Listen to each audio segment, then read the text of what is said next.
جی میں فال ملک. آج کا موضوع ہے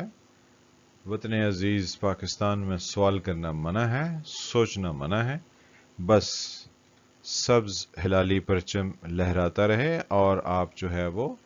ان لوگوں کے لطیفے سن کے سر دھنتے رہیں جو اس ملک کو چلا رہے ہیں. آئے دیکھتے ہیں کہ 1947 سے لے کر آج 2020 تک ہم کس صورتحال سے گزرے اور کون کون سے ہمیں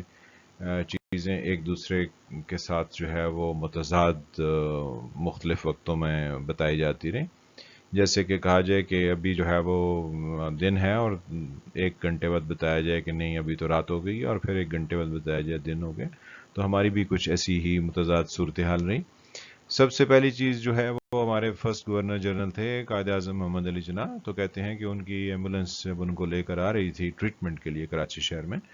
تو اس کا پیٹرول ختم ہو گیا. کچھ کہتے ہیں نہیں جی اس کو جان بوجھ کے روک لیا گیا، اور کچھ کہتے ہیں کہ اس کے اندر جو ہے فنی خرابی ہو گئی اور اس کو کوئی بیک اپ اویلیبل نہیں تھا. تو یہ سب سے پہلا جو ہے وہ ہمیں لطیفہ سنایا گیا پوری قوم کو، اور اس کے اوپر جو ہے کسی طرح کا کوئی ری ایکشن یا کوئی انویسٹیگیشن، کوئی ایسا معاملہ جو ہے وہ نہیں ہوا. پھر ہمارا جو ہے وہ نیکسٹ جو ہمارے یعنی وزیر اعظم تھے اس وقت، وہ خان لیاقت علی خان تھے. تو کہا گیا کہ یہ بہت محب وطن ہے. تو انہوں نے سب سے پہلے کیا کیا، انہوں نے کہا کہ جی الیکشن ہوں گے، کیونکہ میں تو وزیر اعظم ہوں، تو الیکشن ہوں گے تو مجھے ووٹ چاہیے ہوگا، تو ووٹ کے لیے تو میرا اپنا کوئی ایسا حلقہ انتخاب ہونا چاہیے. انہوں نے اپنے سب وہ لوگ جو کہ انڈیا سے مائگریٹ کر گئے تھے ان کو کراچی میں اکٹھا کر کے انہوں نے اپنے لیے حلقہ انتخاب بنا لیا. اس کے ساتھ جو ہے وہ ہماری ایک بہت ہی عظیم شخصیت تھی چودھری رحمت علی کی، جو کہ 1933 میں اسٹوڈنٹس تھے. تو انہوں نے ایک بہت مشہور جو ہے وہ پامفلیٹ یا اپنے افکار یا خیالات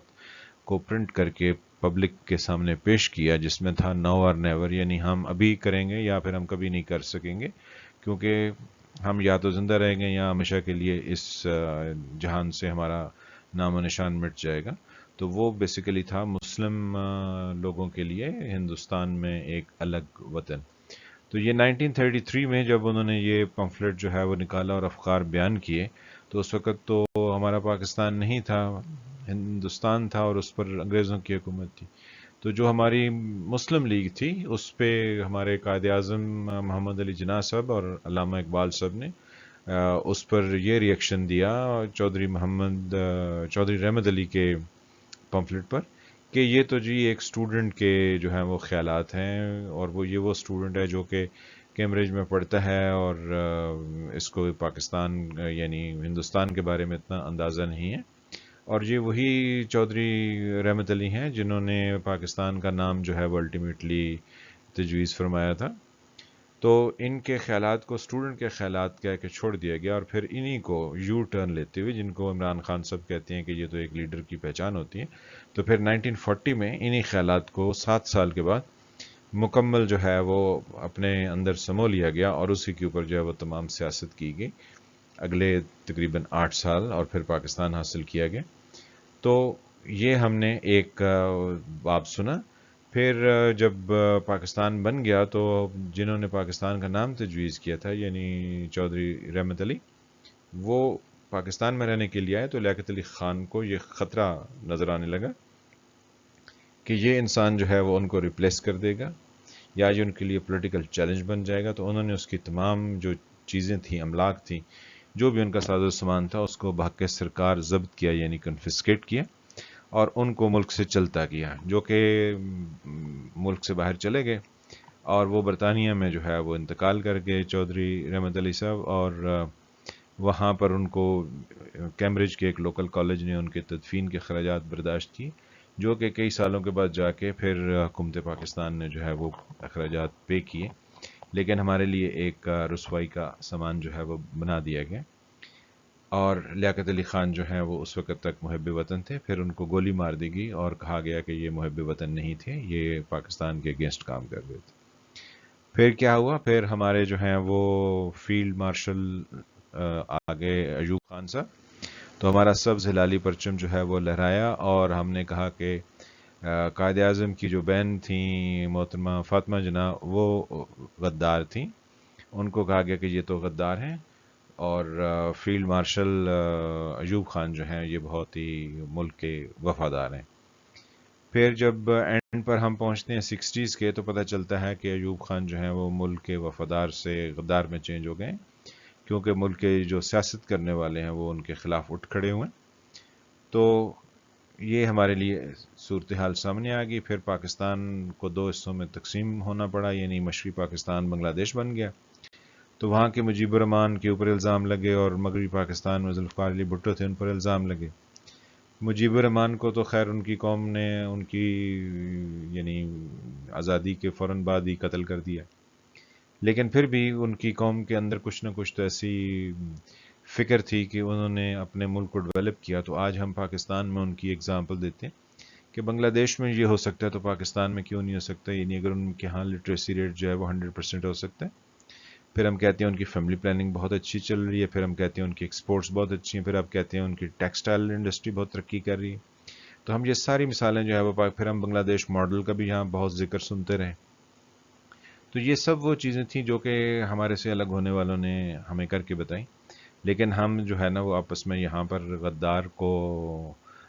وفادار، اور پہلے وفادار اور پھر اس کو غدار کہتے رہے۔ پھر خیر یاجا خان آ گئے تو پھر ان کو کہا گیا کہ اس نے پاکستان توڑ دیا، تو یعنی ان کو ہم نے غدار قرار دے دیا۔ پھر ذوالفقار علی بھٹو کی جو ہے وہ حکومت چلی تو ان کو غدار کہنا تو مشکل ہو گیا، لیکن یہ کہا گیا کہ انہوں نے پاکستان توڑنے میں یہ بہت کچھ کیا، لیکن خیر اس طرح سے ہوا نہیں بن پائی تھی۔ پھر ہمارے سب سے محب وطن اور محب یعنی ہمارے اسلام کے شدائی جو ہیں وہ جنرل ضیاء الحق صاحب مارشل لا لے کر ڈکٹیٹر ہمارے اوپر آ گئے، اور وہ محب وطن ہو گئے، اور جو ان کے ساتھی تھے وہ سب محب وطن تھے، اور جو ان کے مخالف تھے ان کو جو ہے غدار قرار دیا گیا۔ پھر کیونکہ بھٹو کو پھانسی دے دی گئی تھی تو ان کی بیٹی جو ہے وہ بے نظیر بھٹو وہ میدان میں تھی، تو ان کو سیکیورٹی رسک کا نام دیا گیا، اور محب وطن کو سامنے لایا گیا جو کہ نواز شریف جنرل جیلانی کی طرف سے پولیٹکس میں انٹروڈیوس کیے گئے تھے، کیونکہ یہ بھٹو کے خلاف خاص طور پر شدید نفرت کے جذبات رکھتے تھے، تو ان کو استعمال کیا گیا۔ تو یہ محب وطن تھے، اور بے نظیر کو کہا گیا کہ یہ تو جو ہے نا سیکیورٹی رسک ہے۔ تو بے نظیر بھٹو جو ہے یہ اگلے 10 سال تک سہتی رہیں یا 12 سال تک، اور ان کے مخالف نواز شریف کو لایا گیا تو ان کو ہمیشہ جو ہے نا یہ کہا گیا کہ یہ تو بہت وفادار وطن ہے۔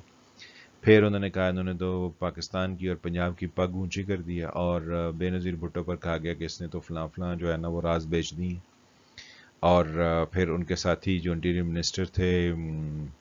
چودھری اعتزاز حسن، ان کے اوپر یہ الزام لگایا گیا کہ انہوں نے تو جو ہے وہ سکھوں کی لسٹیں انڈیا کو دے دی۔ تو یعنی ہم نے بہت سارے لوگوں کو سیکیورٹی رسک اور غدار قرار دیا،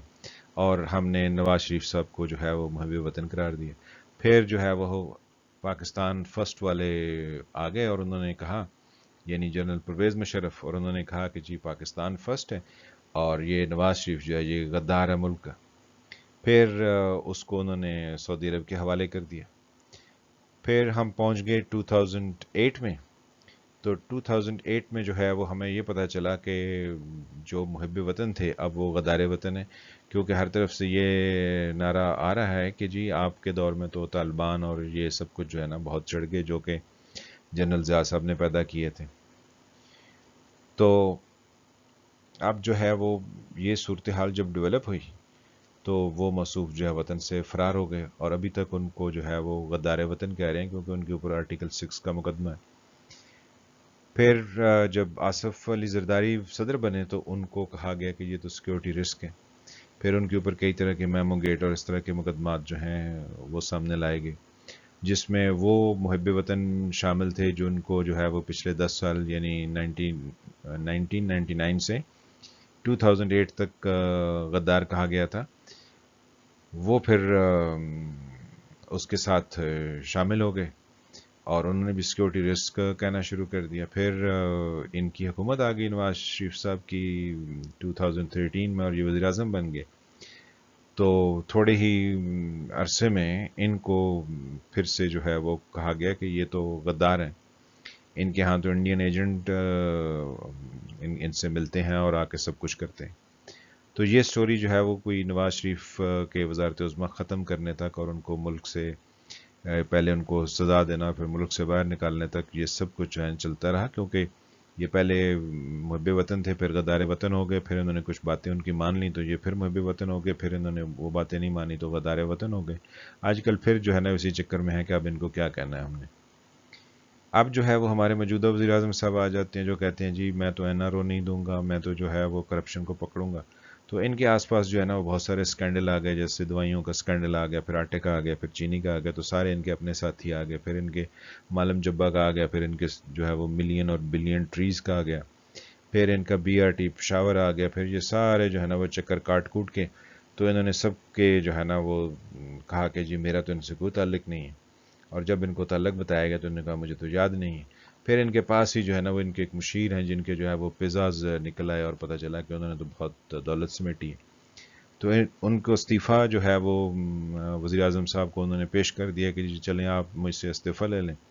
تو ہمارے وزیر اعظم صاحب نے استعفیٰ دینے والے کے حکم پر استعفیٰ واپس کر دیا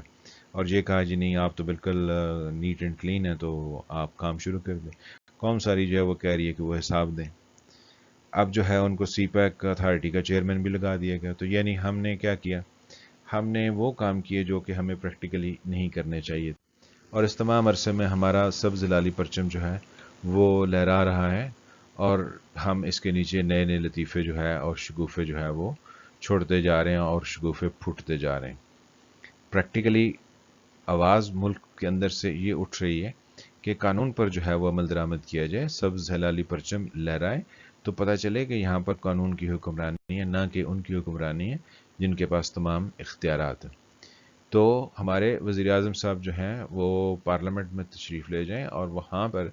اپنی طاقت جو ہے اس کو ڈرائیو کریں، اور وہیں سے اپنے تمام معاملات کو سدھارنے کی کوشش کریں، تبھی یہ ملک چل سکتا ہے۔ اور جن کے اوپر کرپشن کے الزامات آ جائیں ان کو ملک کی باغ ڈور سے الگ ہو جانا چاہیے اور ان کو کر دیا جانا چاہیے، اور جب تک ہم قانون کے اوپر جو ہے وہ عمل پیرا نہیں ہوں گے ہم کسی طرح کی ترقی حاصل نہیں کر سکتے ہیں، اور نہ ہی ہم ایک جو ہے وہ قوموں کی برادری میں کوئی اچھا مقام حاصل کر سکتے ہیں۔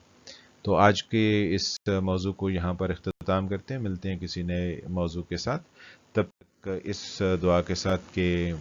ہمارا سبز ہلالی پرچم لہراتا رہے، لیکن اللہ ہمیں سچ بولنے کی اور قانون پر عمل کرنے کی توفیق عطا فرمائے، لیکن اللہ توفیق اسے دیتا ہے جو اس کے لیے تگ و دو کرتا ہے۔ تو پاکستانی قوم جو ہے وہ اس کے لیے تگ و دو کرے گی تو یہ ہوگا، ادروائز یہ ہونا ممکن نہیں ہے۔ تو ملتے ہیں کسی نئے موضوع کے ساتھ، تب تک کے لیے خدا حافظ۔